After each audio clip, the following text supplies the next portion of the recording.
Hi, எல்லாருக்கும் காலை வணக்கம்.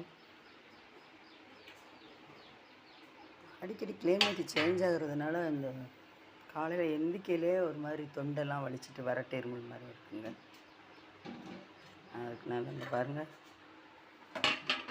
வெத்தலை காம்பு எடுத்து வச்சுருக்கிறேன். காம்பு நீக்கிறோன்னு எதுனாலும் வெத்தலை ஒரு ஆடாதோட காம்பு நீக்கி எடுத்து வச்சுருக்கிறேன். கொஞ்சம் மஞ்சத்தூள், கொஞ்சம் மிளகுத்தூள், ஒரு ஓமவல்லி, கொஞ்சம் துளசி, இதெல்லாம் சேர்த்து தாங்க கொதிக்க விட போகிறோம்.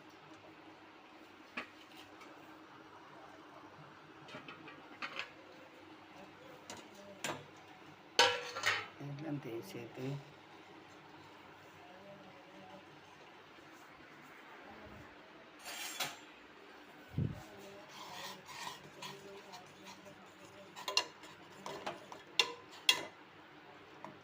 இந்த பச்சை கலர் மாறி நல்லா சாரி இறங்கணுங்க. நல்லா கொதித்த உடனே கொஞ்சம் தேன் ஊற்றி சாப்பிட்டா தொண்டை இதமாயிரும்.